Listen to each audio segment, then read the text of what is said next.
Kota Denpasar. Selain itu, kesulitan dari Satgas sendiri adalah banyaknya masyarakat yang kontak erat tidak bisa terdeteksi karena saat paginya misalkan petugas berjanji untuk melakukan tracing, sorenya saat didatangi ke lokasi yang bersangkutan sudah tidak ada di lokasi atau pergi seperti itu. Tidak. Putu, lantas berdasarkan data yang Anda himpun di lapangan, bagaimana tingkat kedisiplinan masyarakat terhadap penggunaan masker ini? Sampai saat ini, menurut keterangan dari Kasatpol PP Kota Denpasar, Ibu Gede Anem Sayoga, beliau mengatakan bahwa sampai saat ini ketaatan masyarakat terhadap masker sudah cukup bagus, yaitu sekitar 85%, namun sekitar 15% masyarakat di Kota Denpasar masih bisa dibilang membandel karena mereka tidak mengikuti aturan yang telah berlaku. Padahal dari ada pergub untuk ketat masker ini juga ada dari Perwali, sudah ada peraturan. Namun beberapa masyarakat memilih melanggar seperti itu dengan berbagai alasan yang saya bilang tadi. Ada yang bilang terburu-buru, ada yang bahkan ada beberapa yang percaya bahwa COVID itu tidak ada, seperti itu, Gerda. Baik, terima kasih wartawan dari Tribun Bali, Putu Supartika, atas laporan Anda. Selamat bertugas kembali. Kita beralih ke Maluku, Saudara. Vaksinasi bagi warga di Provinsi Maluku masih berjalan lambat. Hingga kini warga yang telah menerima vaksin baru mencapai 20% dari total jumlah sasaran vaksinasi sebanyak 1,4 juta orang. Juru bicara Satgas COVID-19 Maluku, Dr. Adonian Rerung menyebut vaksinasi berjalan lambat karena sejumlah kepala daerah tidak kreatif. Terkait informasi lebih lengkapnya akan disampaikan oleh rekan wartawan kami dari Tribun Ambon. Ada Ridwan Tuasamu yang saat ini sudah tersambung bersama kami. Halo Ridwan. Halo Firda. Ridwan, bisa Anda jelaskan jumlah capaian vaksinasi di Maluku dan di Ambon saat ini sudah berapa persen totalnya? Baik Firda dan Tribuners, hingga 6 September 2021 ini capaian vaksinasi di Maluku baru mencapai 20,95% atau setara dengan 297.000 jiwa. Sedangkan untuk target capaian vaksinasi sendiri, Maluku ditargetkan melakukan vaksinasi terhadap 1,4 juta jiwa. Jadi Tribuners dengan angka 20,95% ini masih sangat jauh dari target sasaran yang ditargetkan untuk Provinsi Maluku. Ridwan, kemudian kabupaten atau kota mana yang menjadi sorotan karena capaian vaksinasinya kurang? Baik, Firda, dari 11 kabupaten kota yang ada di Provinsi Maluku, kabupaten yang memiliki capaian vaksinasi terendah yaitu Kabupaten Maluku Tengah, di mana mereka hingga saat ini baru mencapai 8% capaian vaksinasinya. Itu pun baru 28.000 masyarakat yang divaksin dari target 332.000 jiwa di Maluku Tengah. Sehingga sampai saat ini Kabupaten Maluku Tengah, yaitu kepala daerahnya, terus disoroti oleh Satgas COVID-19 Provinsi Maluku untuk terus mempercepat capaian vaksinasi tersebut. Demikian, Firda. Lantas, Satgas, ada informasi bahwa Satgas COVID-19 Maluku menyebut kepala daerah tidak kreatif. Bisa dijelaskan lebih rincinya terkait hal ini, Ridwan? Baik, sebutan tidak kreatif dari Satgas COVID-19 Maluku terhadap sejumlah kepala daerah, yaitu terkait peranan dari kepala daerah untuk mendorong program-program vaksinasi terhadap masyarakat agar capaiannya itu bisa terus meningkat dari hari ke hari. Karena beberapa bupati, beberapa kepala daerah di Kabupaten di Maluku seringkali beralasan bahwa masyarakat menolak untuk divaksinasi. Namun yang disayangkan oleh Satgas COVID-19, Dr. Adonian Rerung, adalah tidak adanya peran, tidak adanya dorongan dari para kepala daerah dengan membuat beberapa program-program yang mungkin bisa mendorong masyarakat atau sosialisasi kepada masyarakat agar tidak takut untuk mengikuti vaksinasi tersebut. Demikian, Tribun. Kemudian kabupaten kota mana yang saat ini sudah prosentasenya sudah mendekati herd immunity? Ya, baik. Satu-satunya kota yang hingga saat ini mampu melewati capaian 50%, yaitu Kota Ambon, di mana saat ini Kota Ambon sudah mencapai 60,09% atau 167.000 jiwa yang mengikuti vaksinasi dari target 274.000 jiwa.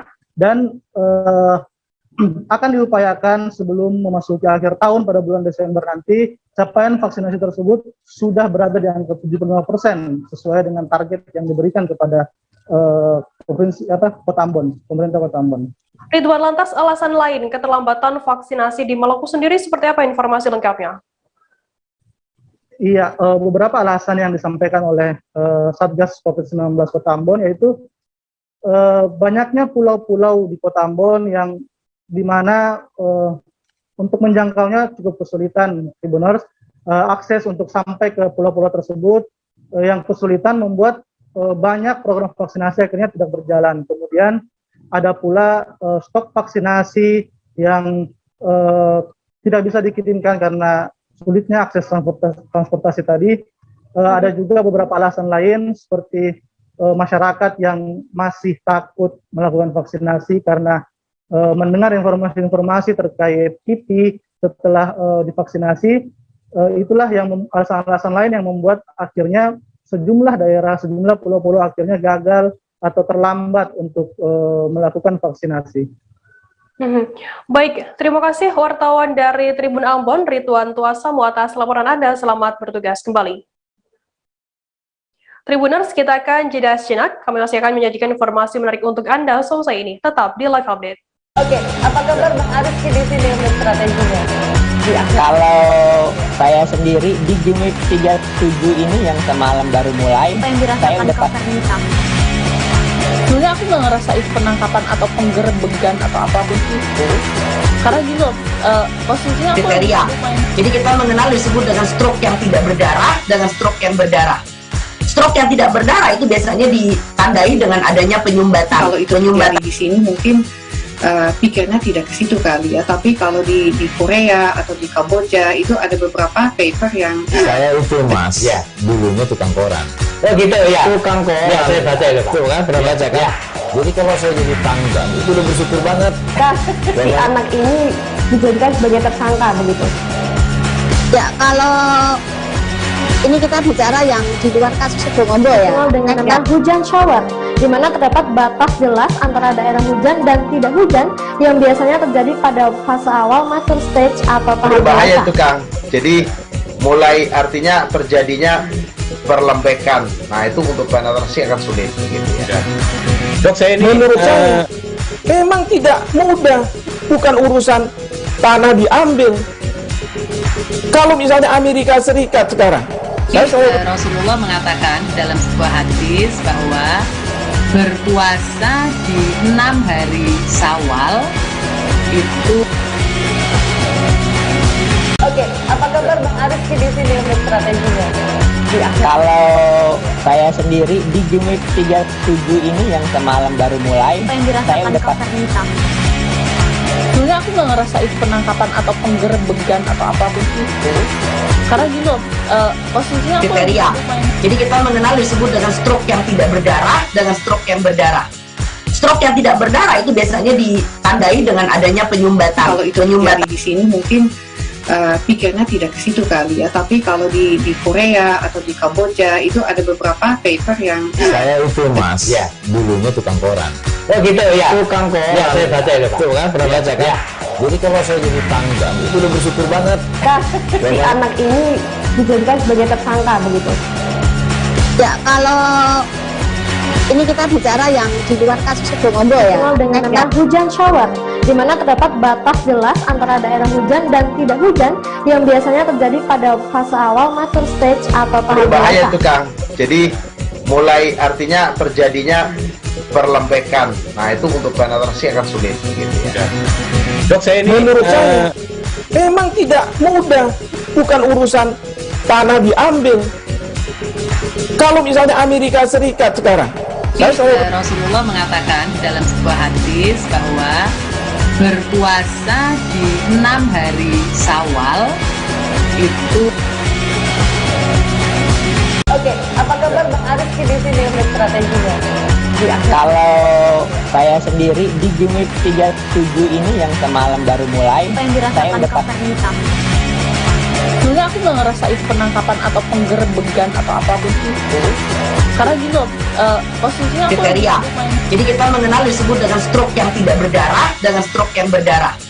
Stroke yang tidak berdarah itu biasanya ditandai dengan adanya penyumbatan. Kalau itu penyumbatan di sini mungkin pikirnya tidak ke situ kali ya, tapi kalau di Korea atau di Kamboja itu ada beberapa paper yang saya itu mas ya dulunya tukang koran. Oh gitu ya, Tukang koran ya saya baca itu Pak. tuh kan pernah baca kan Ya. jadi kalau saya jadi tanggal itu udah bersyukur banget. Si anak ini dijadikan sebagai tersangka begitu. Ya, kalau ini kita bicara yang di luar kasus Situbondo ya, dengan nama hujan shower, di mana terdapat batas jelas antara daerah hujan dan tidak hujan yang biasanya terjadi pada fase awal mature stage atau tahap Berbahaya dewasa. itu Kang. Jadi mulai artinya terjadinya perlembekan. Nah itu untuk penetrasi akan sulit gitu ya.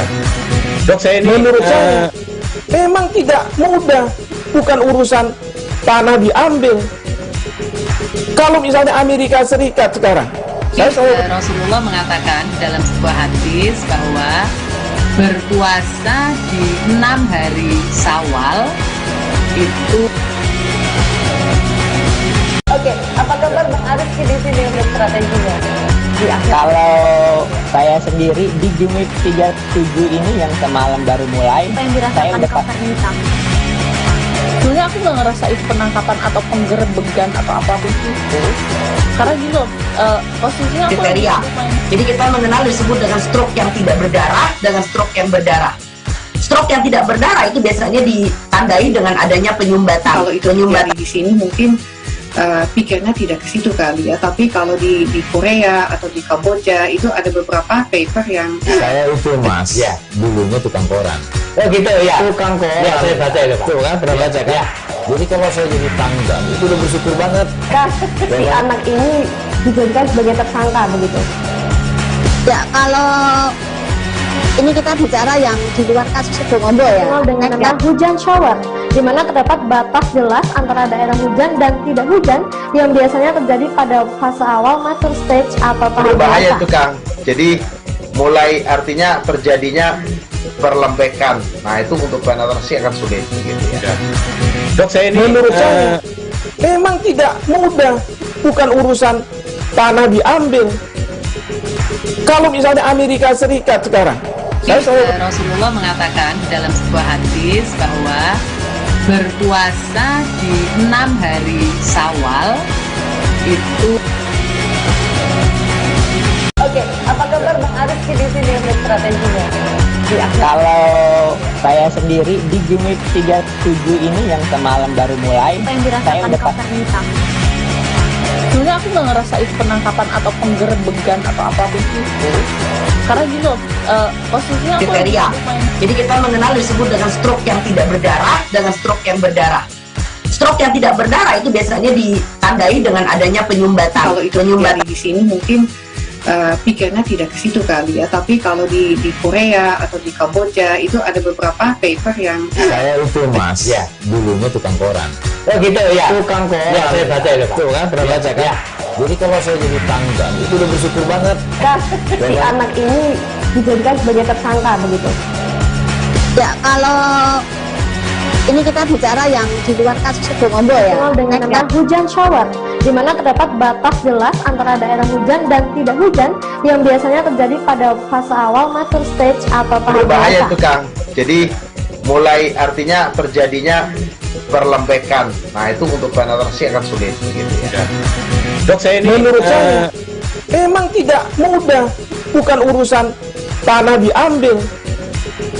Kalau misalnya Amerika Serikat sekarang, Rasulullah mengatakan dalam sebuah hadis bahwa berpuasa di 6 hari Syawal itu.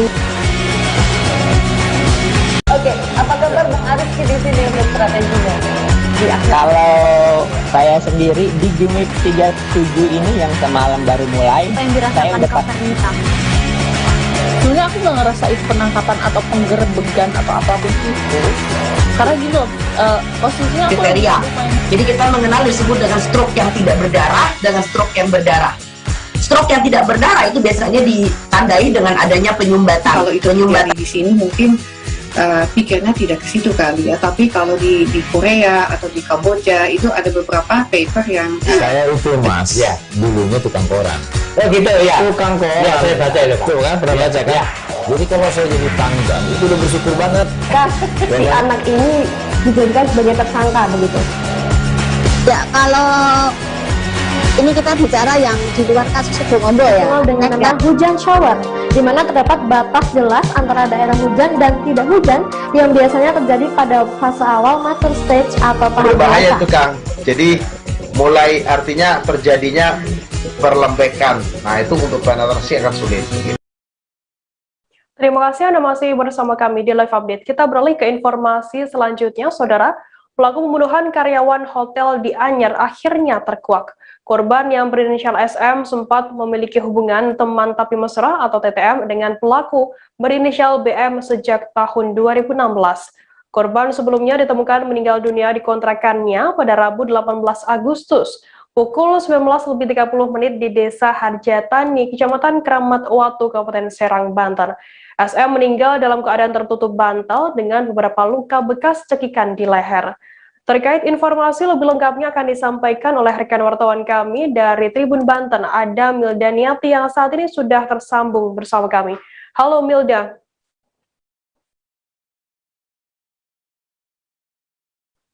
Halo Firda, ya. Milda, bisa Anda jelaskan bagaimana pelaku ini bisa terkuak, bisa ditangkap oleh pihak kepolisian? Nah, berikut, jadi kepolisian sudah melakukan pelacakan sejak 18 hari terakhir, yaitu dengan menemukan beberapa sidik jari yang tertinggal di pintu dan juga di TV dan beberapa tempat lainnya. Nah, setelah itu akhirnya pada tanggal 4 September, tepatnya pada hari Sabtu pukul 9, Polres Serang Kota menangkap si pelaku ini berinisial BM di kontrakannya yang berada di Kota Serang. Begitu, Firda. Untuk motif pelaku ini sendiri, bagaimana informasi lengkapnya dari kesaksiannya? Nah, sebetulnya motif pelaku ini adalah karena himpitan ekonomi. BM ini dia sudah menikah dan memiliki anak, namun setelah dia diberhentikan di tempat kerja yang sama dengan korban, dia tidak bekerja dan malah bekerjanya serabutan. Nah, setelah itu kemudian BM ini dia masih menyimpan kunci kontrakan dari milik korban, sehingga karena dia sudah mengetahui situasi kontrakan korban, akhirnya dia mencoba melancarkan aksinya itu pada tanggal 17 Agustus tahun 2021. Namun pada malam hari, gagal lantaran kondisi kontrakan korban itu ramai, sehingga dia mengurungkan niatnya keesokan harinya.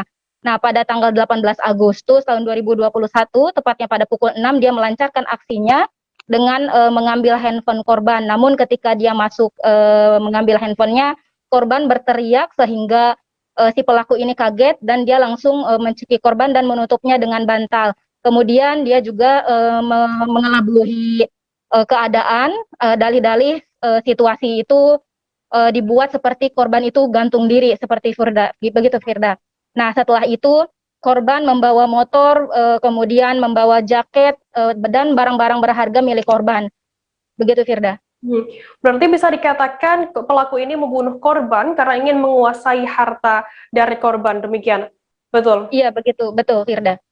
Oke, kemudian untuk hukuman dari yang dijatuhkan kepada pelaku nantinya akan dikurung berapa tahun penjara?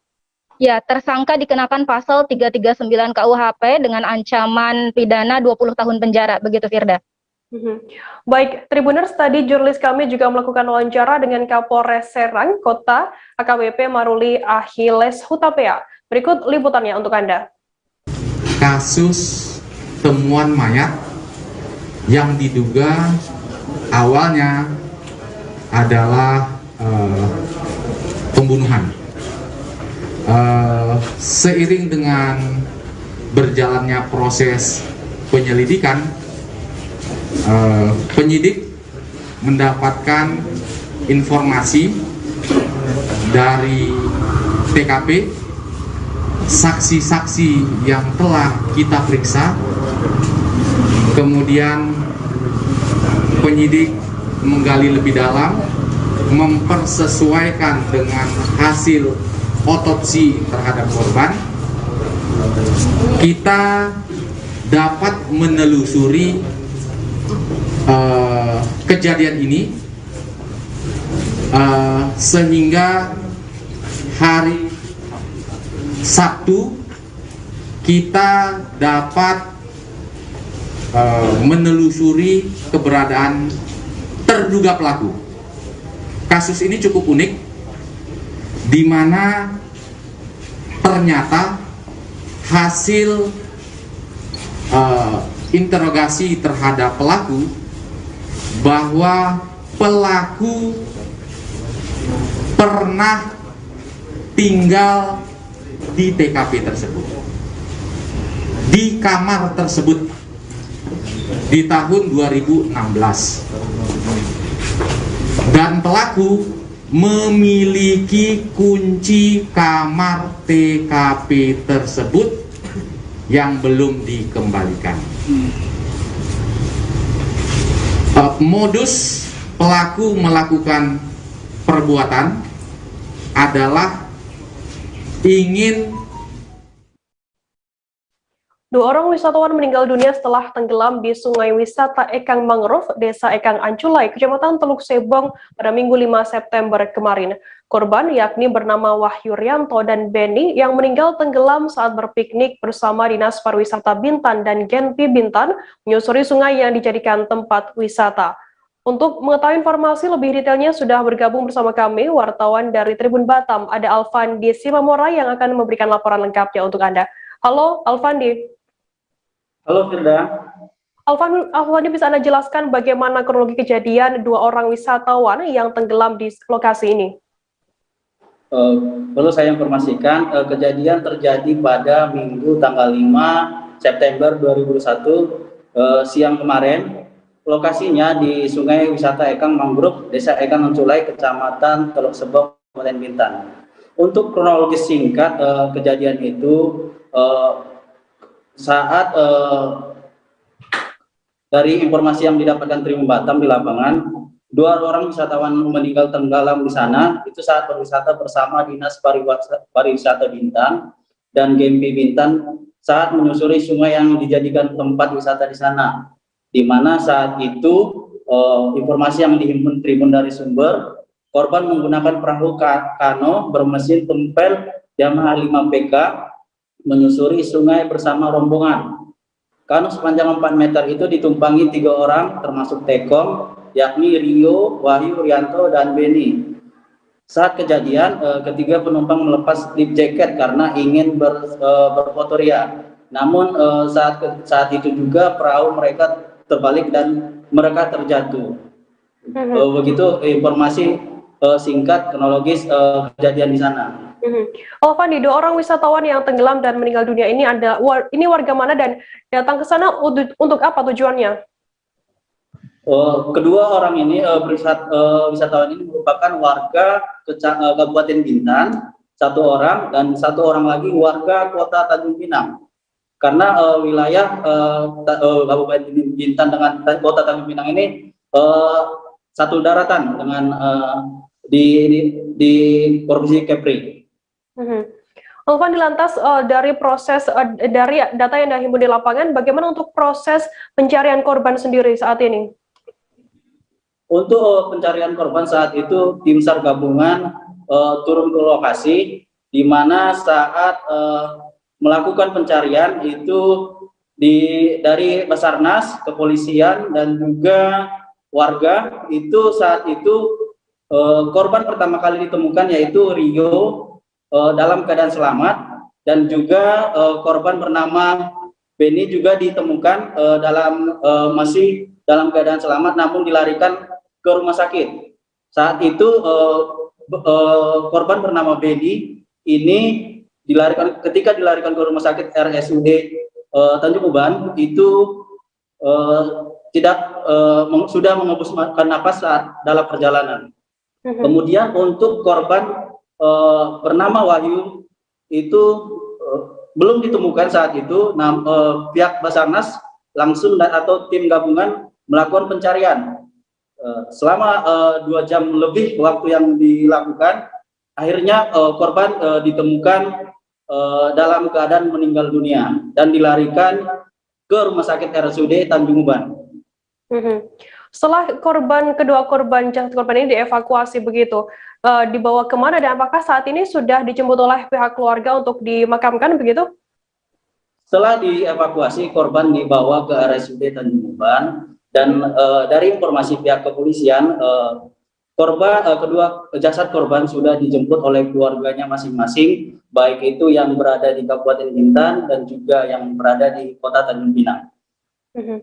Baik, terima kasih wartawan dari Tribun Batam, Alfandi Simor atas laporan Anda. Selamat bertugas kembali. Kita beralih ke informasi selanjutnya, Saudara. Masyarakat Korong Kayu Gadang, Nagari Lubuk Alung, Kecamatan Lubuk Alung, Kabupaten Padang, Pariaman, melakukan blokade jalan di daerah mereka. Aksi blokade tersebut sudah dilakukan sejak Sabtu 14 September lalu. Masyarakat merasa resah akibat aktivitas truk bermuatan pasir, batu, dan kerikil yang melintas di jalan tersebut. Terkait informasi lebih lengkapnya akan disampaikan oleh rekan wartawan kami dari Tribun Padang. Ada Wahyu Bahar yang saat ini sudah tersambung bersama kami. Halo Wahyu. Halo Firda, halo Tribuners. Wahyu, bisa Anda jelaskan kapan masyarakat memblokade jalan di daerah tersebut? Jadi begini, berdasarkan informasi yang kami himpun di lapangan, bahwasanya masyarakat setempat, yaitunya warga Korong Kayu Gadang, Nagari Lubuk Alung, Kecamatan Lubuk Alung, Kabupaten Padang Pariaman, memblokade jalan di daerah tersebut sejak hari Sabtu kemarin, 2 hari yang lalu. Informasi yang kami dapatkan dari sebuah postingan di Facebook, dan kami langsung ke lapangan untuk mencari informasi selanjutnya. Begitu. Lantas, apa penyebab masyarakat ini memblokade jalan di daerah itu? Seorang warga yang kami temui di lapangan, Habibi, mengatakan bahwasanya penyebab atau alasan dari masyarakat setempat untuk memblokade jalan tersebut ialah aktivitas dari lalu lalangnya truk bermuatan pasir, batu, dan kerikil di daerah tersebut, karena ada satu lokasi tambang galian di sana. Nah, truk tersebut sekiranya dapat mengganggu aktivitas masyarakat di sana, begitu yang ditentukan oleh Habibi. Gitu. Lantas, apa keinginan dari masyarakat Korong Kayu Gadang atas hal tersebut? Sebelumnya, informasi yang kita dapatkan tadi di lapangan, bahwasanya Habibi mengatakan masyarakat menginginkan truk-truk yang bermuatan sirtukil tersebut dialihkan jalannya, karena jalan saat ini yang ditempuh adalah jalan kampung, jalan hitam yang kurang tepat untuk melewati jalan yang ada di sana. Jadi masyarakat meminta solusi kepada pemerintah dan pemilik tambang galian sendiri untuk mengalihkan jalan dari truk tersebut. Yang berdasarkan yang diberi keterangan yang diberikan oleh Habibi, ada jalan lain namanya jalur lingkar atau jalan lingkar. Memang jalan tersebut sedikit lebih jauh dari jalan kampung tadi. Masyarakat setempat berujar bahwasanya terhadap aktivitas truk tersebut saat pemblokadean ini, masyarakat tidak akan mengambil tindakan yang melanggar hukum. Mereka akan melakukan peringatan untuk sopir-sopir truk tersebut mengalihkan jalannya ke jalan lingkar yang diinginkan oleh masyarakat. Begitu, Firda. Baik, Tribuners, tadi jurnalis kami juga melakukan wawancara dengan seorang warga bernama Habibi, warga dari Korong Kayu Gadang, Lubuk Alung, Padang Pariaman. Berikut liputannya untuk Anda. Kami dari masyarakat Korong Kayu Gadang, Nagari Lubuk Alung, Kecamatan Lubuk Alung, bahwasanya kami memblokade jalan dari Korong Sekapu, Nagari Sekapu ke Kayu Gadang atas keluhan masyarakat tentang truk bermuatan yang telah meresahkan masyarakat, truk tambang yang melebihi kapasitas. Untuk itu kami berharap ada pertimbangan dari orang pengelola tambang untuk mengalihkan jalur dan tidak memaksakan jalan di kampung, karena masyarakat sudah sangat jenuh dari apa yang telah terjadi dari yang sebelum-sebelumnya, karena akses jalan yang dilewati tidak layak atau tidak kapasitasnya. Jadi untuk itu kepada pengusaha, lewatlah di jalan lingkar, itu jalan yang sudah disediakan, itu jalan provinsi, mungkin layak untuk dilewati. Jadi dari kejadian sebelumnya, dengan maraknya truk bermuatan lewat di Korong Kayu Gadang ini, kami mengalami kerugian materi atau bahkan menimbulkan korban jiwa dan merusak lingkungan, karena lebih kurang dari 3 tahun jembatan ini putus. Orang kampung di sini merasa daerah tertinggal. Di wisata ekobrik di Desa Tegalurung, Kecamatan Balongan, Kabupaten Indramayu, menjadi salah satu tempat anak-anak bermain sambil mengenal berbagai limbah. Anak-anak bisa mengenal berbagai limbah atau sampah untuk kemudian dijadikan kerajinan ekobrik.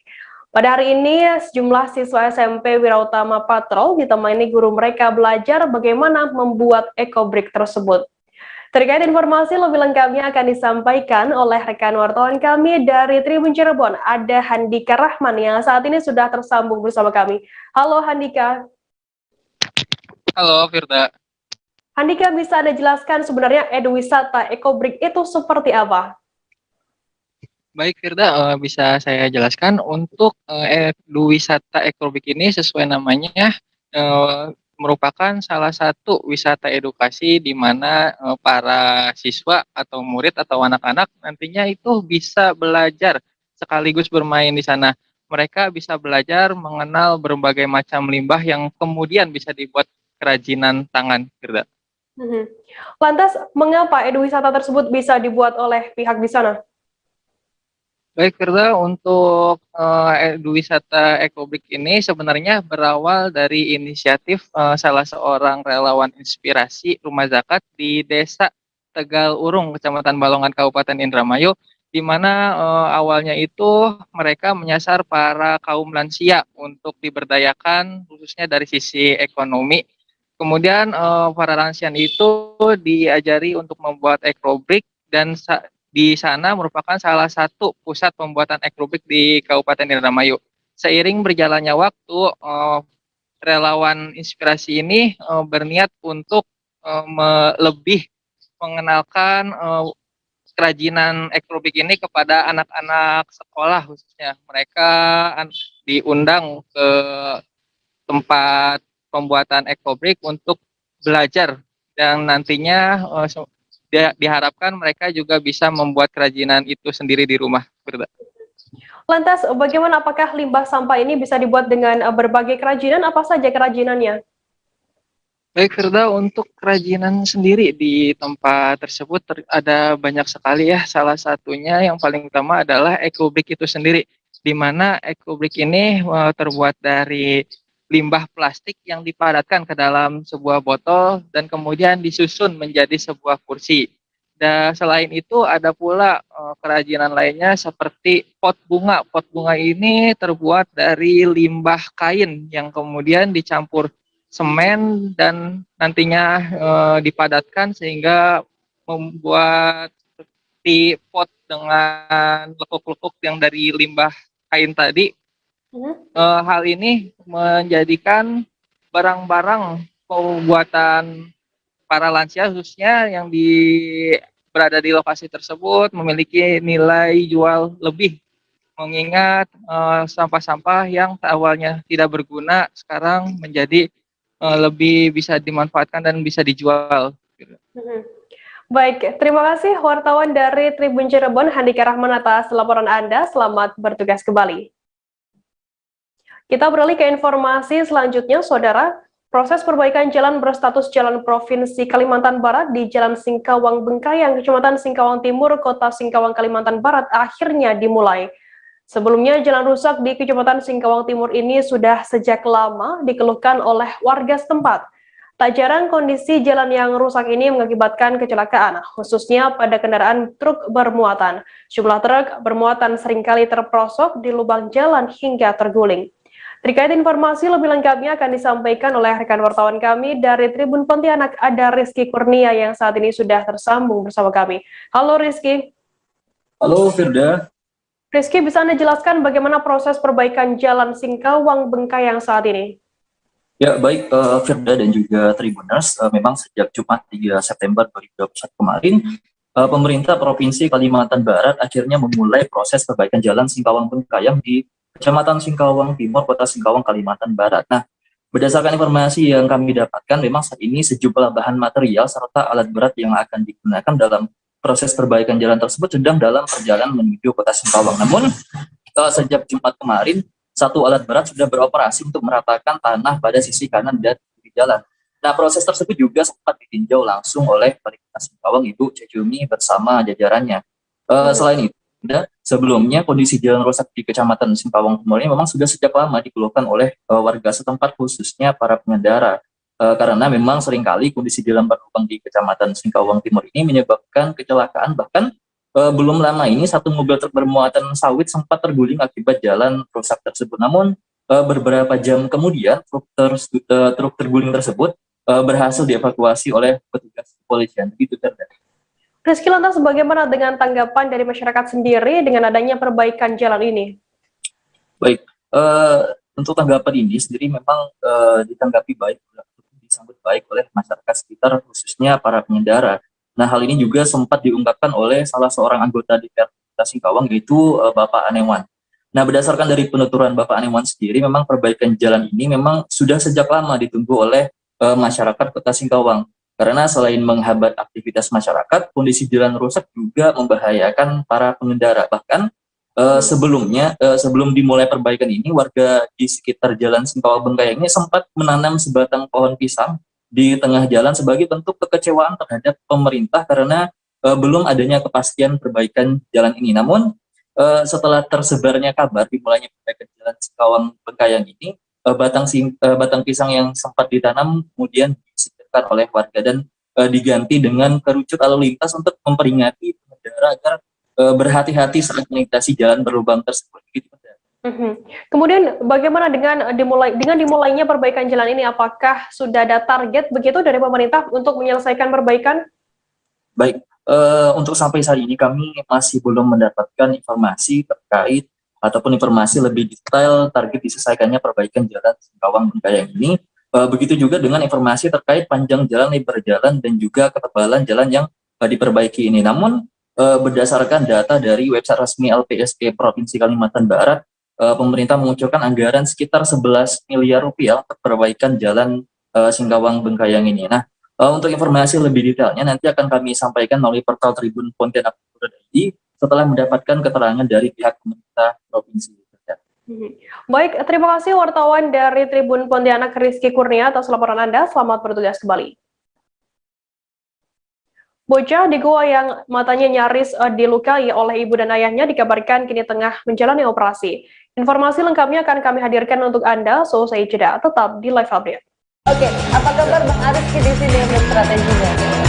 Kalau saya sendiri di Jumit 37 ini yang semalam baru mulai, saya udah pasti. Sebenarnya aku nggak ngerasa itu penangkapan atau penggerbegan atau apapun itu. Karena gitu, posisinya aku kriteria. Jadi kita mengenal disebut dengan stroke yang tidak berdarah dengan stroke yang berdarah. Stroke yang tidak berdarah itu biasanya ditandai dengan adanya penyumbatan. Kalau itu terjadi di sini mungkin pikirnya tidak ke situ kali ya. Tapi kalau di Korea atau di Kamboja itu ada beberapa paper yang saya itu Mas, ya dulunya tukang koran. Oh gitu ya. Tukang koran. Ya saya baca itu Pak. Tuh kan pernah baca kan? Ya. Jadi kalau saya jadi tanggang itu udah bersyukur banget. Si anak ini dijadikan sebagai tersangka begitu. Ya kalau ini kita bicara yang di luar kasus Situbondo ya. Dengan hujan shower, di mana terdapat batas jelas antara daerah hujan dan tidak hujan yang biasanya terjadi pada fase awal mature stage atau tahap berbahaya itu Kang. Jadi mulai artinya terjadinya perlembekan. Nah itu untuk penetrasi akan sulit gitu ya. Dok, saya ini menurut saya memang tidak mudah, bukan urusan tanah diambil. Kalau misalnya Amerika Serikat sekarang, Rasulullah mengatakan dalam sebuah hadis bahwa berpuasa di 6 hari Syawal itu. Oke, apa kabar Bang Ariski di sini untuk strateginya?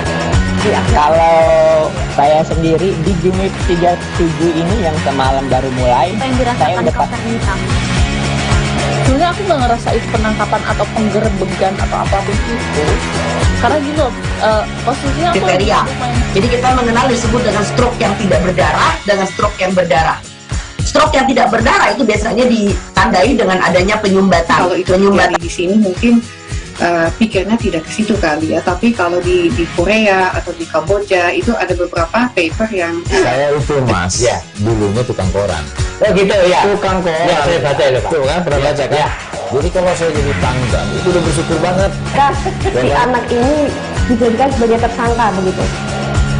Ya kalau ini kita bicara yang di luar kasus Situbondo ya, dengan nama hujan shower, di mana terdapat batas jelas antara daerah hujan dan tidak hujan yang biasanya terjadi pada fase awal mature stage atau tahap berbahaya itu Kang. Jadi mulai artinya terjadinya perlembekan. Nah itu untuk penetrasi akan sulit gitu ya. Dok, saya ini menurut saya memang tidak mudah, bukan urusan tanah diambil. Kalau misalnya Amerika Serikat sekarang, Rasulullah mengatakan dalam sebuah hadis bahwa berpuasa di 6 hari Syawal itu. Oke, apa kabar Bang Ariski di sini untuk strateginya? Kalau saya sendiri di Jumit 37 ini yang semalam baru mulai, saya udah pasti. Sebenarnya aku nggak ngerasain penangkapan atau penggerbegan atau apapun itu, karena gini loh, posisinya aku kriteria. Jadi kita mengenal disebut dengan stroke yang tidak berdarah dengan stroke yang berdarah. Stroke yang tidak berdarah itu biasanya ditandai dengan adanya penyumbatan. Kalau itu penyumbatan di sini mungkin pikirnya tidak ke situ kali ya, tapi kalau di Korea atau di Kamboja itu ada beberapa paper yang saya itu mas ya dulunya tukang koran. Oh gitu ya, tukang koran ya, saya baca itu Pak. Tuh kan pernah baca kan ya. Jadi kalau saya jadi tanggang itu udah bersyukur banget. Si anak ini dijadikan sebagai tersangka begitu. Ya kalau ini kita bicara yang di luar kasus Situbondo ya, dengan nama hujan shower, di mana terdapat batas jelas antara daerah hujan dan tidak hujan yang biasanya terjadi pada fase awal mature stage atau tahap berbahaya itu Kang. Jadi mulai artinya terjadinya perlembekan. Nah itu untuk penetrasi akan sulit gitu ya. Dok, saya ini menurut saya memang tidak mudah, bukan urusan tanah diambil. Kalau misalnya Amerika Serikat sekarang, Rasulullah mengatakan dalam sebuah hadis bahwa berpuasa di 6 hari Syawal itu. Oke, apa kabar Bang Ariski di sini untuk strateginya? Kalau saya sendiri di Jumit 37 ini yang semalam baru mulai, saya udah pasti. Sebenarnya aku nggak ngerasain penangkapan atau penggerbegan atau apapun itu, karena gini loh, posisinya aku kriteria. Jadi kita mengenal disebut dengan stroke yang tidak berdarah dengan stroke yang berdarah. Stroke yang tidak berdarah itu biasanya ditandai dengan adanya penyumbatan. Kalau itu penyumbatan di sini mungkin pikirnya tidak ke situ kali ya, tapi kalau di Korea atau di Kamboja itu ada beberapa paper yang saya itu mas ya dulunya tukang koran. Oh gitu ya, tukang koran ya, saya baca itu Pak. Tuh kan pernah baca kan ya. Jadi kalau saya jadi tanggang itu udah bersyukur banget. Si anak ini dijadikan sebagai tersangka begitu. Ya kalau ini kita bicara yang di luar kasus Situbondo ya, dengan nama hujan shower, di mana terdapat batas jelas antara daerah hujan dan tidak hujan yang biasanya terjadi pada fase awal mature stage atau tahap berbahaya itu Kang. Jadi mulai artinya terjadinya perlembekan. Nah itu untuk penetrasi akan sulit gitu ya. Dok, saya ini menurut saya memang tidak mudah, bukan urusan tanah diambil. Kalau misalnya Amerika Serikat sekarang, Rasulullah mengatakan dalam sebuah hadis bahwa berpuasa di 6 hari Syawal itu. Oke, apa kabar Bang Ariski di sini untuk strateginya? Kalau saya sendiri di Jumip 37 ini yang semalam baru mulai, saya udah pasti. Sebenarnya aku nggak ngerasa itu penangkapan atau penggerebegan atau apapun itu. Karena gini loh, posisinya aku kriteria. Jadi kita mengenal disebut dengan stroke yang tidak berdarah dengan stroke yang berdarah.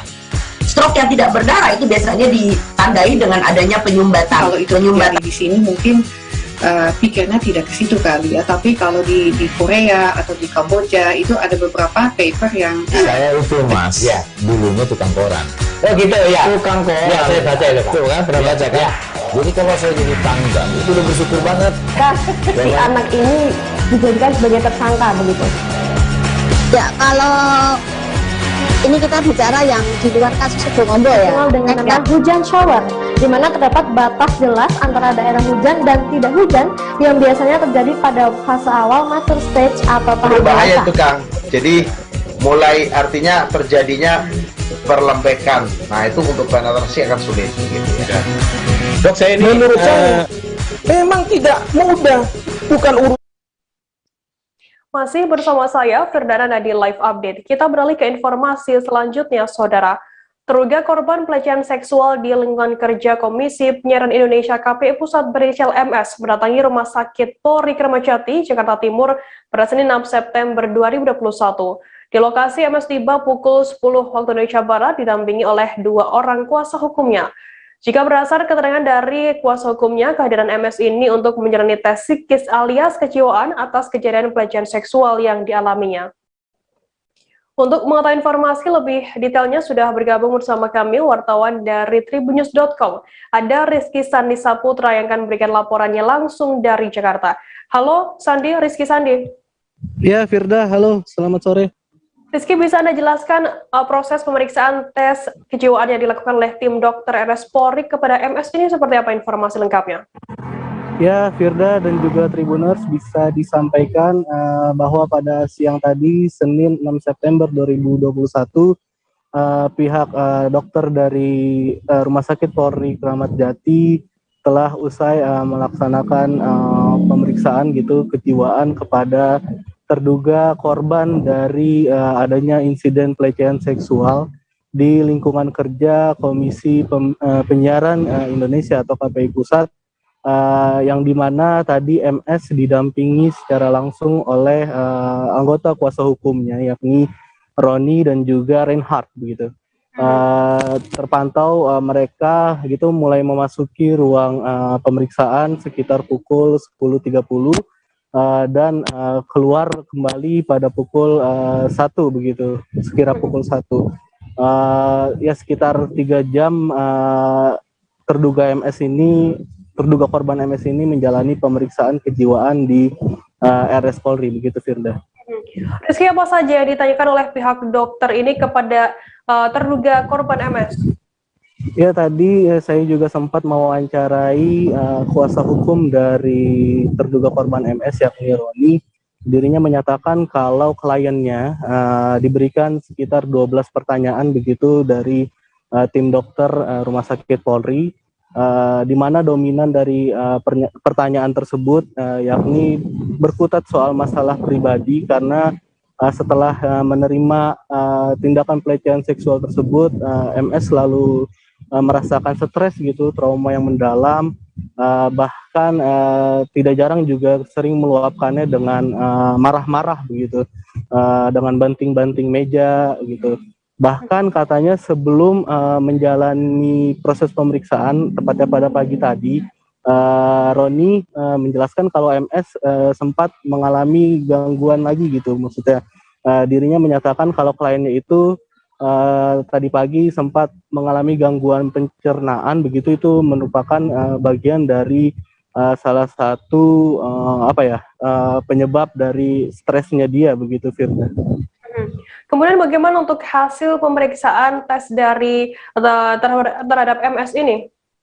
Iya, jadi tadi Roni menyatakan kalau hasilnya tidak bisa disampaikan hari ini karena pihak dokter dalam hal ini RS Polri masih terus melakukan pendalaman terhadap apa yang disampaikan oleh MS begitu, sedangkan hasilnya katanya baru bisa disampaikan sekira 14 hari ke depan atau 2 pekan begitu. Tapi selama 2 pekan ini pihaknya akan terus mencoba mengawal begitu, mencoba kembali mendatangi RS Polri agar upaya yang dilakukan ini bisa menemukan titik terang begitu. Bahkan hasil dari visum atau tes kejiwaan ini nantinya akan dijadikan bahan oleh tim penyidik Polres Metro Jakarta Pusat yang menangani kasus ini sebagai landasan begitu penetapan nantinya adanya tindak pelecehan seksual di lingkungan kerja KPI Pusat begitu, Firda.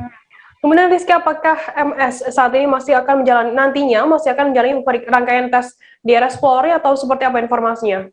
Ya, tadi Roni juga menyampaikan kalau selama 2 pekan ke depan ini pihaknya masih akan terus mendatangi RS Polri, akan tetapi untuk intensitas waktunya dia tidak menyebutkan, hanya saja untuk meyakinkan bahwa tim dokter dari RS Polri ini bekerja gitu untuk mengetahui kondisi kejiwaan dari MS yang diduga mengalami penyakit terserang psikisnya gitu setelah mengalami tindakan pelecehan seksual yang terjadi sejak 2012 silam begitu, Firda. Baik, Tribuners, tadi jurnalis kami juga melakukan wawancara dengan kuasa hukum terduga korban MS, Roni E. Berikut liputannya untuk Anda. Hasilnya bagaimana? Untuk hasilnya kami belum mendapatkan hasil karena dari pihak rumah sakit menyampaikan butuh 14 hari. Baru keluar hasilnya. Kami hanya sekarang ini adalah hanya untuk mendampingi korban MS guna pemeriksaan untuk lebih lanjut. Itu di dalam pemeriksaan apa yang dilakukan? Pemeriksaan di dalam sejauh ini adalah hanya sebatas wawancara, pengisian form apa yang dialami oleh korban MS selama masa perundungan atau masa tentang pelecehan seksual yang dialami. Itu aja sebatas ini. Terkait dan lebih lanjut kami belum dapat menginformasikan apa hasil dari pemeriksaan tersebut. Ada berapa pertanyaan, Bang? Pertanyaannya sekitar 10 atau 12 pertanyaan karena kami juga tidak mendampingi secara langsung di dalam ruangan karena itu adalah masalah privat ya. Dan itu juga dokter menyampaikan kami sebagai kuasa hukum punya batas-batas tertentu untuk mendampinginya.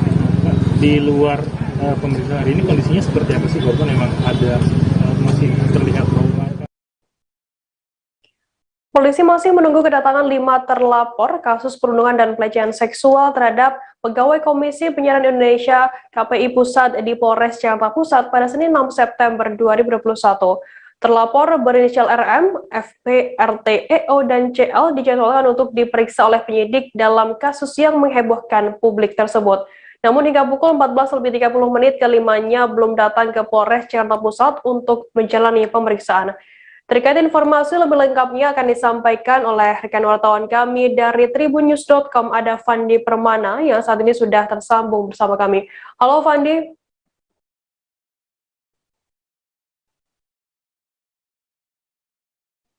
Selamat sore rekan Firda. Fandi, bisa dijelaskan terkait apa agenda pemeriksaan kelima dalam kasus pelecehan seksual dan juga perundungan terhadap MS di Polres Metro Jakarta Pusat ini?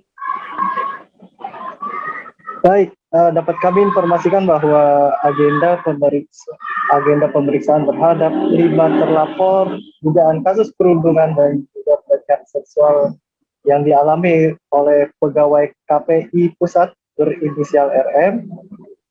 Untuk hari ini dijadwalkan pemeriksaan terhadap 5 terlapor. Kelima terlapor ini merupakan pengembangan dari pelaporan yang dilakukan oleh MS pada tanggal 1 September lalu di Polres Metro Jakarta Pusat. Berdasarkan keterangan MS bahwa perundungan atau pelecehan seksual itu terjadi selama tahun 2012 hingga 2014. Yang dilakukan oleh RM, FP, RT, EO, dan CL.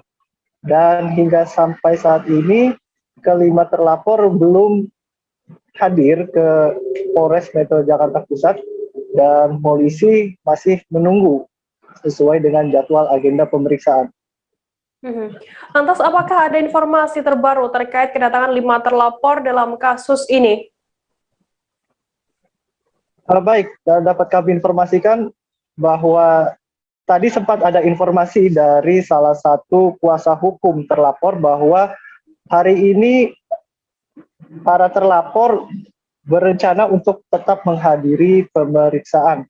Namun tidak disebutkan akan datang jam berapa, apakah memang hari ini atau akan mengalami penundaan seperti beberapa hari sebelumnya. Yang jelas kuasa hukum bernama Tegar Putuhena untuk terlapor RT dan EO menyebutkan bahwa kliennya siap menjalani pemeriksaan dan akan berlaku kooperatif dalam setiap agenda proses hukum yang sedang berjalan. Fani, lantas jika terlapor ini nantinya mungkin tidak datang begitu, apakah pihak kepolisian sudah mengagendakan pemanggilan kedua atau seperti apa? Baik, dapat kami informasikan bahwa sebelumnya kami sudah mengonfirmasi kepada AKBP Wisnu Wardana selaku Kepala Satuan Reserse Kriminal Polres Metro Jakarta Pusat. Namun jawaban beliau masih sama bahwa agenda pemeriksaan tetap berjalan sesuai jadwal, yaitu hari ini tanggal 6 September 2021. Untuk pemanggilan kedua, pihak polisi belum menjelaskan lagi secara rinci dan detail apakah mungkin jika terlapor tidak datang akan diagendakan pemanggilan kedua. Tetapi sampai dengan sore ini, sampai pukul 5 sore, agenda pemeriksaan masih tetap dijadwalkan seperti semula, dan rekan-rekan media dan juga awak media juga masih menunggu kedatangan terlapor agar mengetahui agenda klarifikasi seperti apa yang akan dilakukan oleh penyidik di Polres Metro Jakarta Pusat. Baik, terima kasih wartawan dari tribunnews.com, Fandi Permanata, atas laporan Anda. Sehat selalu, selamat bertugas kembali. Kita beralih ke informasi selanjutnya, Saudara. Bocah berinisial AP 6 tahun di Goa yang matanya dilukai oleh orang tuanya kini menjalani operasi di RSUD Syekh Yusuf Goa Senin 6 September. AP diketahui merupakan korban penganiayaan dari kedua orang tua, kakek, nenek, dan juga pamannya. Kedua orang tua AP diduga menjalani ritual pesugihan dan menjadikan sang anak sebagai tumbal. Terkait informasi lebih lengkapnya akan disampaikan oleh rekan wartawan kami dari Tribun Timur, ada Said Zulfadli yang saat ini sudah tersambung bersama kami. Halo Said. Ya, halo rekan Firda. Said, bisa Anda jelaskan bagaimana proses operasi dari korban? Apakah berjalan lancar seperti itu? Proses operasi terhadap korban yang berinisial AP ini berjalan lancar dan aman. Menurut dokter spesialis mata RSUD Syekh Yusuf Kabupaten Goa, Dr. Yusuf Bahmid. Said, lantas bagaimana kondisi korban saat ini pasca operasi? Pasca operasi dari pantauan di lokasi siang tadi bahwa selepas dibawa dari ruang operasi menuju ruang inap korban yang berada di lantai 5 atau ruangan VIP, korban tak bisa membendung tangisnya karena masih merasakan sakit atau trauma terkait kejadian yang dialami korban. Bagaimana terkait nantinya biaya medis yang untuk korban ini? Seperti apa informasinya? Untuk biaya medis sendiri itu dikonfirmasi oleh Wakil Bupati Kabupaten Goa, Haji Abdul Rauf Malagani. Pihaknya bakal menanggung semua biaya, baik itu operasi, pengobatan, dan lain-lainnya hingga korban pulih betul. Untuk saat ini apakah sudah ada update terkait terduga pelaku yang ditangkapnya diamankan oleh pihak kepolisian? Terkait update pelaku, semalam juga telah dari Kasat Reskrim Polres Goa AKP Bobi Rahman, pihaknya telah menetapkan para pelaku sebagai tersangka, diantaranya paman dan kakek yang sedang berada di ditahan di Mapolres Goa, sedangkan dua orang lainnya yang kedua orang tua bapak ibu korban masih menjalani observasi atau pemeriksaan di Rumah Sakit Jiwa di Kota Makassar. Untuk hasilnya pihak kepolisian juga masih menunggu hasil observasi atau pemeriksaan kejiwaan dari rumah sakit. Baik, Tribuners, tadi jurnalis kami juga melakukan wawancara dengan dokter spesialis mata RSUD Syekh Yusuf Goa, Dr. Yusuf Bahmid, kemudian Wakil Bupati Goa Haji Abdur Rauf Malagani. Berikut liputannya untuk Anda. Operasi alhamdulillah berjalan dengan lancar. Kan enak karena anak ini kan di anestesi general ya, jadi dia tidur sehingga kita bisa melakukan tindakan dengan mudah. Kemudian pembengkakan yang kemarin di awal itu sudah tidak ada, sehingga kita bisa eksplorasi dan alhamdulillah kita dapat korneanya masih bagus, utuh, tidak ada masalah. Yang bermasalah itu hanya bagian putih mata ya, kalau kita lihat ini namanya konjungtiva dan sklera itu 360 derajat robek, full robek. Nah, tapi setelah kita perbaiki tadi bagian atas masih bisa dijahit 180 derajat, dikembalikan seperti sedia kala. Yang bagian bawah jaringannya sudah hilang, itu yang karena sudah keluar jadi kita buang aja sekaligus. Artinya tapi ada kemungkinan dokter untuk sembuh kembali? Insya Allah kita berharap bisa sembuh kembali dan anak ini bisa normal penglihatannya seperti sedia kala. Berapa persen operasi dok? Operasi sekitar 1 jam total ya, dengan anestesinya 1 jam. Berapa operasi nanti? Ya, recovery-nya seperti kapan? Recovery kita kan nanti lihat ini yang pertama nanti kita mau evaluasi penglihatannya. Tapi kalau dari lihat tadi aman, tapi tetap kita akan periksa. Jadi besok buka perban kan, selagi di perban ini, besok buka perban kita akan cek penglihatannya. Kalau penglihatannya normal, tidak ada masalah, berarti kita cuma recovery jaringan yang hilang. Nah, kita berharap dengan pengobatan yang kita berikan, insya Allah jaringan ini bisa tumbuh kembali. Dan dia bisa sembuh seperti tidak ada masalah. Berapa lama itu? Ya butuh berbulan-bulan sih kalau untuk jaringan tubuh. Untuk persenan penglihatannya berapa persen dia? Kalau saya sih berharap 100% bagus visusnya ya. Jadi saya berharap insya Allah anak ini penglihatannya tidak ada masalah. Dan bersama-sama dengan MUI dan kita akan sampaikan untuk bisa turun di masyarakat, memberikan penyuluhan, memberikan sosialisasi agar hal-hal ini tidak lagi terjadi di Kabupaten Goa. Hasil investigasi pemerintah Kabupaten Goa, apakah memang betul ada dugaan kesugihan?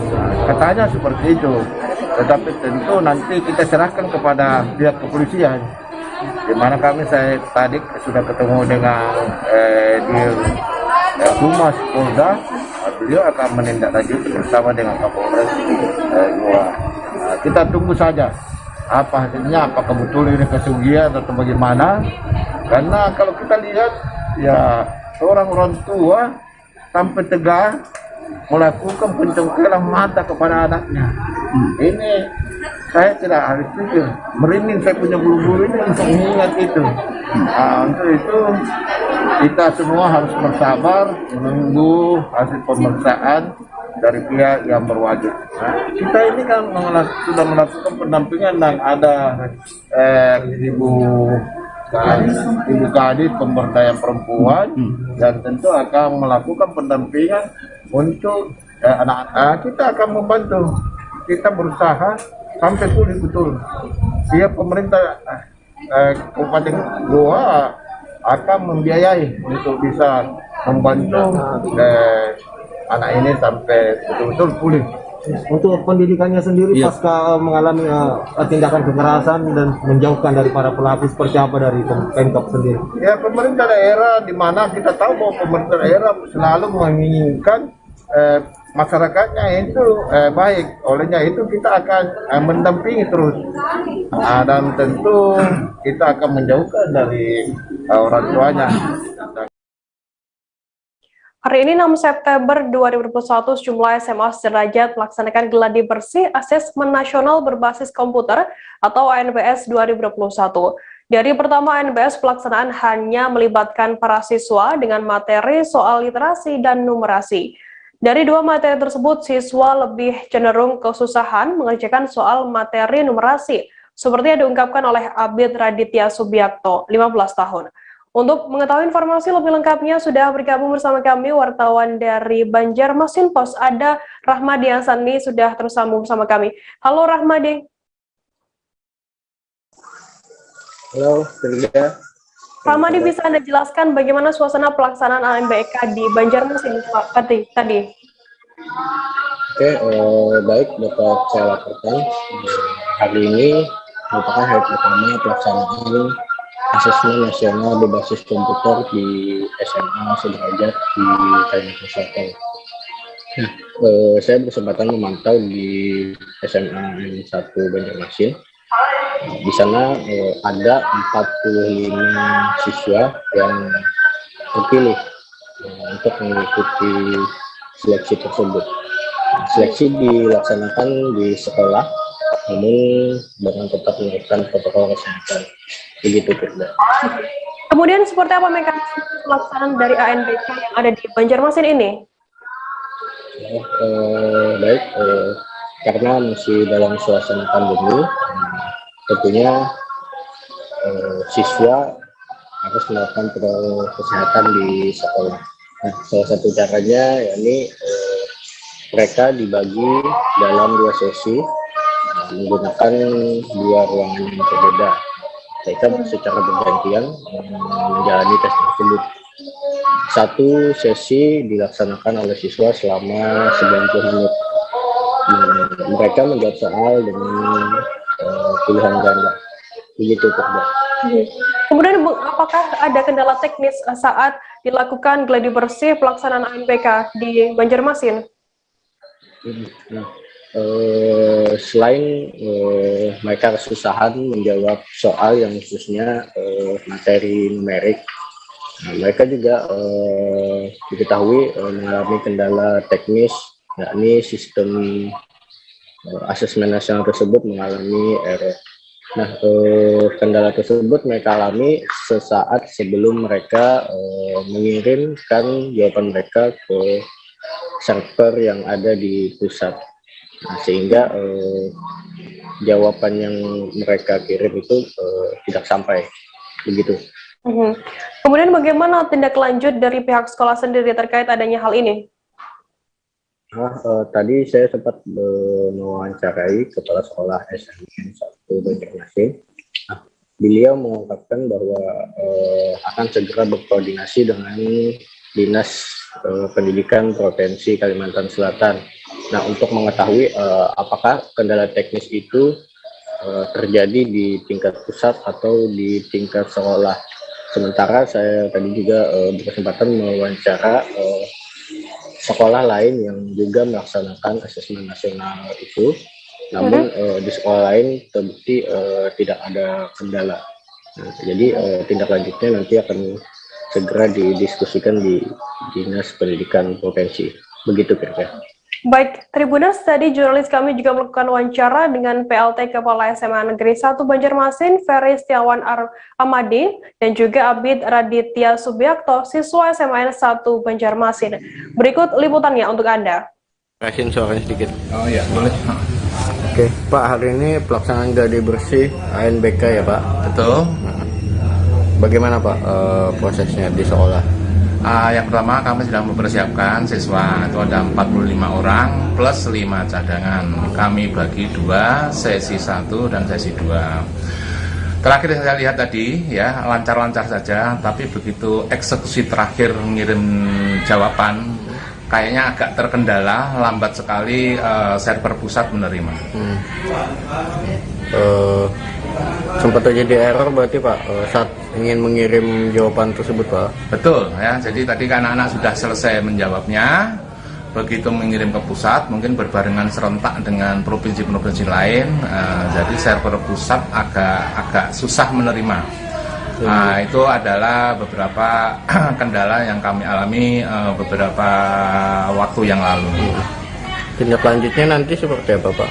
Tindak lanjutnya jelas-jelas kami akan koordinasi dengan Dinas Pendidikan Provinsi ya untuk mengatasi kendala ini. Apakah betul server pusatnya yang agak lemah atau server kita atau server jaringan kita yang agak mengalami kendala. Nanti akan kami koordinasikan dengan Dinas Pendidikan Provinsi. Oke. Kalau hari pertama ini materinya apa nih Pak? Hari pertama ini khusus untuk siswa, yaitu adalah AKM ya Mas ya. AKM ada kemampuan literasi, kemudian ada numerasi. Alhamdulillah siswa-siswa kami juga senang sekali ya menjawab. Karena memang beberapa hari yang lalu, beberapa tahun yang lalu. Namanya siapa? Abid Raditya Subiakto. Nyarinya sih. Abid Raditya Subiakto. Abid Raditya Subiakto. Oke. Nah, pesannya seperti apa nih mengikuti ANBK? Kan ini juga baru ya bagi siswa untuk angkatan kami itu, jadi yang pasti juga susah lah karena ini juga pengalaman pertama bagi kami untuk mengerjakan soal ANBK ini. Susahnya dalam segi apa nih? Susahnya dalam segi apa maksudnya? Mungkin kayak seperti numerasinya atau tingkatan literasi membacanya, karena juga ini juga menggunakan logika atau nalar dan untuk soal ujian sebelumnya kan tidak sebanyak ini kriteria penggunaan soalnya. Tapi walaupun sulit tetap bisa dikerjakan lah. Ya, tetap bisa. Berapa lama dari ngerjakannya? Tadi itu diberi waktu sekitar 1 jam, 1,5 jam. 1,5 jam. Iya. Oke. Untuk menghadapi ANBK ini persiapannya apa aja nih? Yang pasti latihan-latihan soal yang literasi membaca atau literasi numerasi ini sih. Banyakin latihan-latihan soal aja. Tapi oke. Optimis bisa menghasilkan nilai yang bagus lah. Iya. Wali Kota Kendari Sulkarnain Kadir melakukan audiensi di hari pertama pembelajaran tatap muka secara terbatas atau PTMT. Audiensi ini dihadiri oleh Kepala Dinas Pendidikan Kota Kendari, Kepala Sekolah TK, SD, dan SMP se-Kota Kendari, serta para guru. Berlangsung di Aula SMP Negeri 9 Kendari dan juga diikuti secara virtual oleh beberapa kepala sekolah lainnya melalui Zoom Conference. Audiensi tersebut sekaligus kunjungan Wali Kota melihat proses PTMT di hari pertama pada Senin 6 September 2021. Untuk mengetahui informasi lebih detailnya sudah bergabung bersama kami wartawan dari Tribunnews Ultra, ada Amelda yang akan memberikan laporan lengkapnya untuk Anda. Halo Amelda. Halo Firda. Amelda, bisa Anda jelaskan mengapa Pemkot Kendari melakukan audiensi di sana? Iya, baik Firda. Pelaksanaan pembelajaran tatap muka di Kota Kendari berdasarkan surat rekomendasi yang dikeluarkan oleh Wali Kota Kendari hari ini per 6 September 2021 sudah direkomendasikan untuk pelaksanaan pembelajaran tatap muka untuk jenjang sekolah tingkat TK, SD hingga SMP. Nah, di hari pertama ini maka Wali Kota Kendari mengadakan audiensi bersama dengan kepala dinas beserta kepala sekolah dan guru TK, SD, dan SMP se-Kota Kendari dalam rangka untuk menyamakan persepsi terkait pelaksanaan pembelajaran tatap muka di sekolah-sekolah tersebut. Kemudian Amelda, bagaimana proses pembelajaran tatap muka di Kota Kendari yang sudah berlangsung ini? Iya Firda, untuk pelaksanaan sekolah tatap muka di Kota Kendari ini itu dilaksanakan berdasarkan sesuai dengan sekolah masing-masing.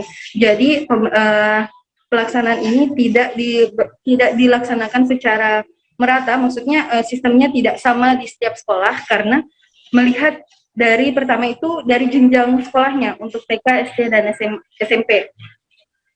Tingkatan jenjang itu dipisahkan atas dasar mulai dari jumlah siswanya sendiri, Firda.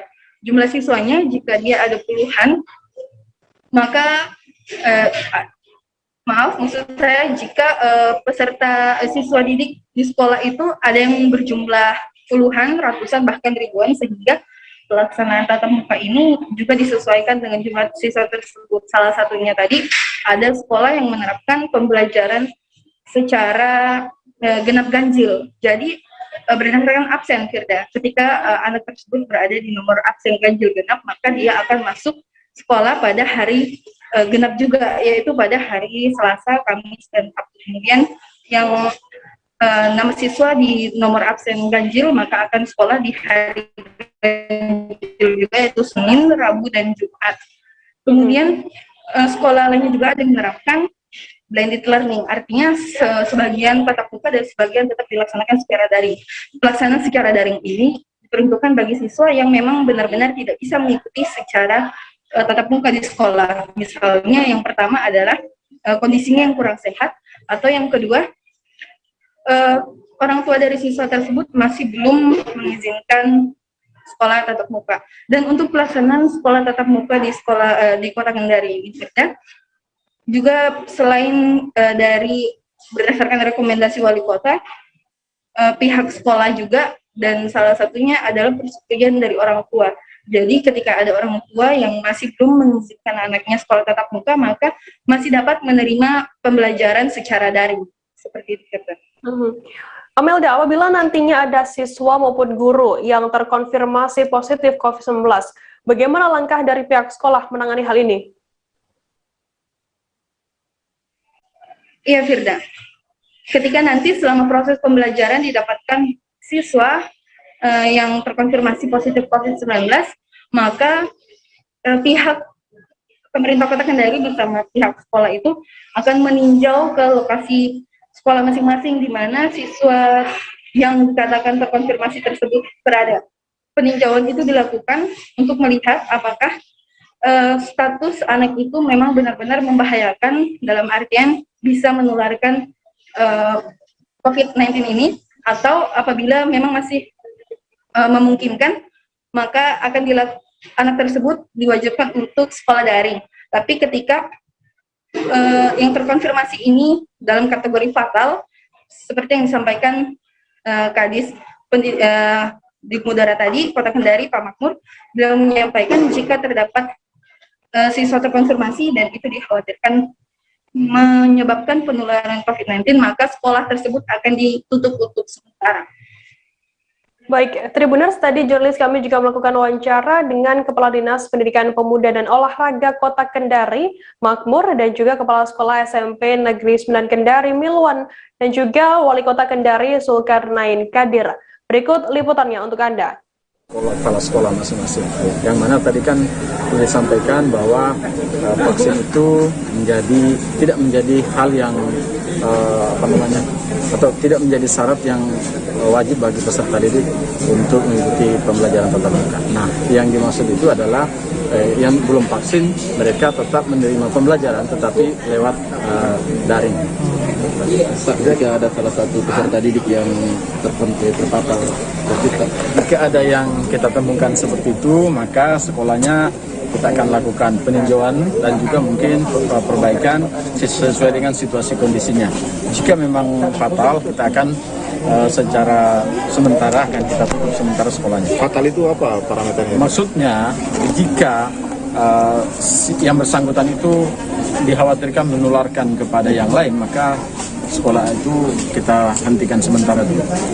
Jadi ketika ada kasus ditemukan, langsung dievaluasi dan dihentikan begitu, Pak ya? Sesuai dengan kondisinya. Pak, itu pengawas untuk yang itu setiap hari mengawasi atau bagaimana, Pak? Iya, mereka tugasnya adalah melakukan monitoring, pengawasan, untuk memastikan bahwa pelaksanaan kegiatan pembelajaran di sekolah betul-betul dilaksanakan sesuai dengan skenario yang sudah mereka tetapkan, sepakati bersama warga sekolah.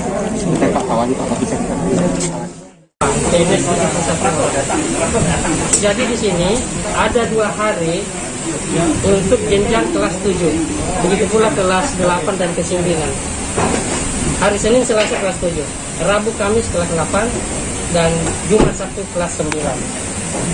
Ada metode pembelajaran daring yang dilakukan? Ya, metode pembelajaran daring itu tentu itu sesuai dengan materi-materi yang dibawakan oleh guru. Ada model-model pembelajaran, ya. Kita ketahui bahwa berbagai banyak model, tinggal bagaimana teman-teman guru sudah mengimplementasikan yang cocok untuk materi yang diberikan kepada peserta didik. Tindakan dari sekolah jika ada siswa yang terpapar COVID? Ya, alhamdulillah sampai sekarang belum ada yang kami terima untuk mudah-mudahan tidak ada sampai. Untuk tindakannya? Tindakan kami, ya. Di sini ada UKS, kemudian kami sudah atur, sudah ada petugas-petugasnya semua. Ketika misalnya kami sudah bekerja sama dengan puskesmas, ya, dan alhamdulillah bersama dengan sangat respon untuk bisa datang di sekolah kami. Total siswanya berapa? Total 1.192 orang. Apakah ada yang tidak tatap muka, tidak mau atau gimana? Iya, sekarang kami tadi kan baru kelas 7. Jumlah kelas 7 itu 365 orang. Yang tidak hadir 39 orang. Nah, tentu yang tidak hadir, yang 39 orang itu ada dua alternatif ya. Boleh jadi tidak disingkat oleh orang tuanya, belum sempat disingkat. Yang kedua boleh jadi dia sakit. Jadi dari 39 itu persentasenya adalah 90%, 90,5% yang hadir pada hari ini. Mudah-mudahan besok juga lebih di atasnya daripada hari ini. Pak, ada surat izin yang dari sekolah ke orang tua atau terkait? Iya, kami sudah memberikan surat ini dan mereka sudah mengembalikan dan kami sudah dokumenkan. Jika ada orang tua yang tidak setuju dengan anaknya? Ya, kami berikan pembelajaran secara daring. Makanya itu kami mengidentifikasi berapa jumlah siswa yang tidak siap untuk tatap muka, maka kami juga membuatkan roster. Nah, disitulah SD, SMP itu kan beda. Kemudian jumlah siswanya, ada yang cuma puluhan, ada yang ratusan, bahkan ada yang sudah di atas 1.000. Juga lingkungannya tentu berbeda. Seperti tadi SD 84 itu kan posisinya di perempatan jalan yang sangat ramai, sehingga masing-masing sekolah kita berikan ruang untuk kemudian merumuskan, mensimulasi pola-pola yang mereka tetapkan. Kan ada yang tadi ganjil genap, ya, ada yang kemudian 3 hari off, 3 hari daring, 3 hari tatap muka, dan seterusnya. Ini semua ruang-ruang yang kita berikan, tetapi sekali lagi kita minta untuk semua kebijakan yang diambil itu berdasarkan hasil rembuk bersama seluruh stakeholder. Libatkan orang tua, libatkan komite, ya, bahkan untuk tingkat SMP saya kira tidak apa-apa melibatkan anak-anak siswa kita, OSIS, siapa tahu mereka juga punya pendapat yang bisa mewakili teman-temannya dan nanti itu bisa tepat dalam menyikapi situasi hari ini. Menghambat kurikulum kita? Bukan menghambat, kalau berdampak pasti. Pasti akan ada dampaknya terhadap kurikulum kita. Tapi kalau menghambat saya kira tidak. Inilah upaya kita malah. Upaya kita untuk bisa memenuhi itu. Bahwa kita sadari betul dengan hadirnya COVID ini kan tentu memaksa kita untuk harus melakukan penyesuaian-penyesuaian. Ya seperti yang disampaikan Pak Kadis tadi, ada relaksasi. Ya tidak hanya terhadap kebijakan ekonomi kita melakukan relaksasi, juga terhadap kebijakan dunia pendidikan. Pak Wali setelah tadi memantau, melihat langsung dan mendengar laporan dari guru-guru dan sekolah, apa evaluasi atau apa yang kemudian akan dievaluasi dari pemerintah?